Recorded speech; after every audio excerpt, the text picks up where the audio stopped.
tous, je vais vous présenter le module de gestion des dépenses dans Dynamics 365 for Finance and Operation. Dans un premier temps, je vais vous expliquer un petit peu les principes de base et les notions de base du module. Ensuite, je vous ferai une petite démo directement dans le produit via l'application mobile. Donc, concernant le flux général, on a plusieurs points d'entrée pour saisir un nouvel état de dépense. Premièrement, on peut importer ou récupérer des transactions d'une carte de crédit, donc par exemple les dépenses d'une Visa Société. On peut aussi, si on le souhaite, travailler avec des demandes d'achat de déplacement. Donc ce sont des autorisations que l'employé doit avoir, donc ou doit encoder dans le système et qui doivent être approuvées avant de créer un nouvel état de dépense. Ensuite, on va pouvoir créer un état de dépense et à l'intérieur de cet état de dépense, on va saisir les différentes transactions, donc des frais d'hôtel, des frais de restaurant, des kilomètres, etc. Une fois que l'état de dépense est complet, on va pouvoir l'envoyer ou le soumettre dans un workflow d'approbation.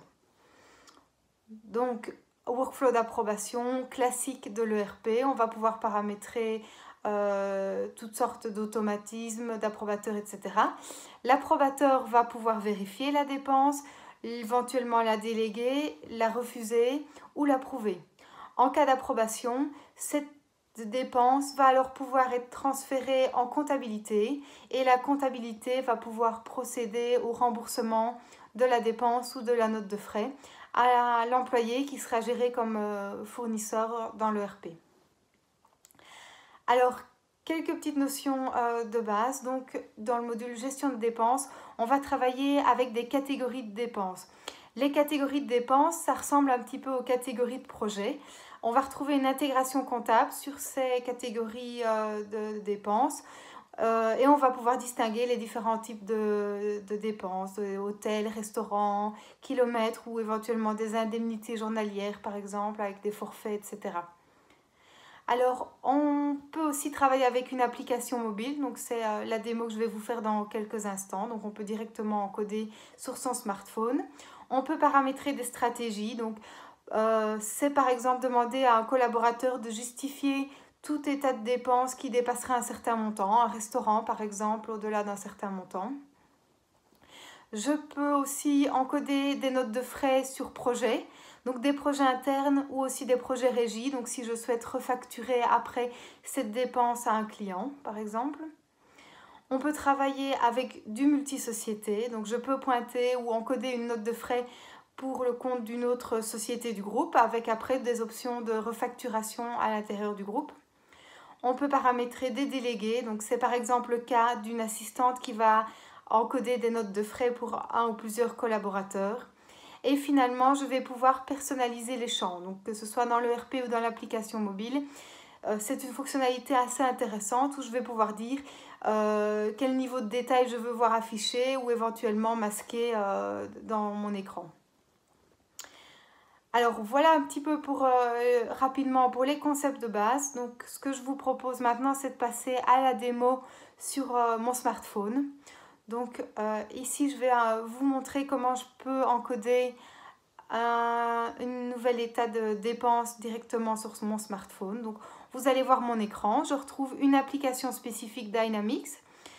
Je peux, dans cette application, scanner des tickets de caisse, encoder des nouveaux états de dépenses ou aussi en tant qu'approbateur, visualiser et approuver les approbations, les demandes, les états de dépenses qui me sont affectés. Donc ici, pour cette démo, je vais créer un nouvel état de dépense. Donc voilà. Une fois que je crée un nouvel état de dépense, je vois les tickets de caisse, donc je pourrais rattacher. Je vais sélectionner un objectif donc pour un petit peu classifier cette dépense et j'ai la possibilité d'encoder un texte libre pour expliquer le contexte de cette dépense-là. Donc par exemple ici, j'encode une note de frais pour un séminaire avec un collègue. Voilà, donc ici c'est entre guillemets l'entête de ma dépense et je vais pouvoir encoder les différentes transactions. Quand j'encode une transaction, je dois d'abord sélectionner la catégorie de dépenses. Donc on retrouve ici, comme je vous le disais, la liste de toutes les différentes catégories de dépenses, donc les types de transactions. et je vais encoder ici, pour cet exemple, pour cette démo, une dépense de restaurant par exemple. Donc une fois que j'ai sélectionné la catégorie, je peux encoder le fournisseur ou dans ce cas-ci le nom du restaurant. Voilà. Je vais encoder ou saisir la date exacte, donc la date de mon ticket de caisse, le montant exact. Voilà. Voilà. Donc à ce niveau-ci, maintenant, je vais pouvoir aller rattacher à ticket de caisse. Donc je les avais déjà scannés avant. Donc quand je viens ici, dans cette partie ici de l'application, je vois mes différents tickets. Je retrouve directement mon ticket de restaurant et je vais venir le rattacher à mon état de dépense. Voilà, il est rattaché.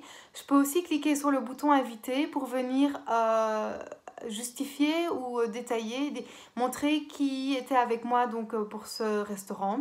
Soit j'encode librement le nom d'un client ou le nom d'un prospect, soit je clique comme ici, je le fais sur la liste des collègues et je vais venir rechercher dans le menu déroulant le nom du collègue qui m'avait accompagné donc, pour ce repas. Donc ici, je vais rattacher Alex.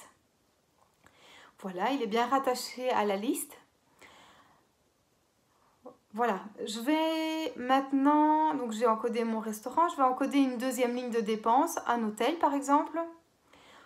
Exactement le même principe, donc je peux indiquer le nom de l'hôtel.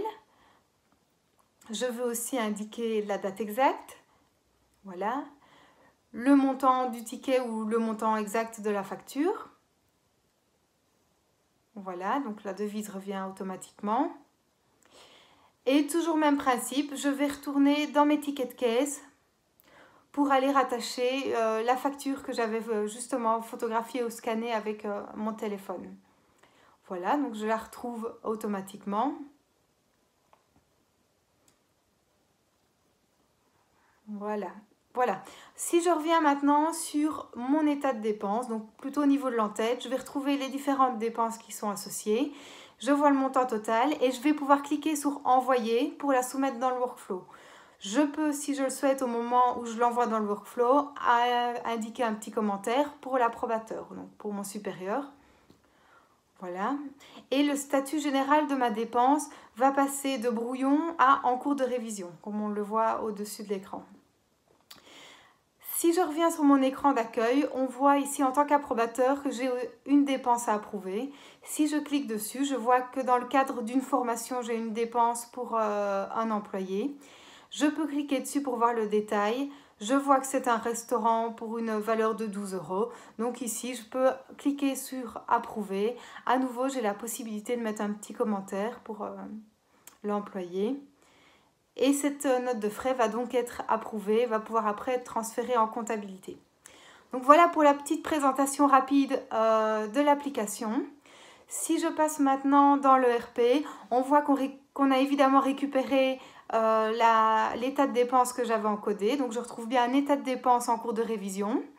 Je retrouve également mes autres états de dépenses. Donc on voit que j'en ai un qui est en approbation et j'en ai 3 qui sont traités pour paiement. Donc ce sont des notes de frais qui ont été approuvées, transférées en comptabilité et puis qui ont été remboursées. Donc voilà pour cette petite présentation rapide du module de gestion des dépenses. J'espère que ça vous a plu. N'hésitez pas à revenir vers nous si vous avez des questions ou si vous voulez plus d'informations.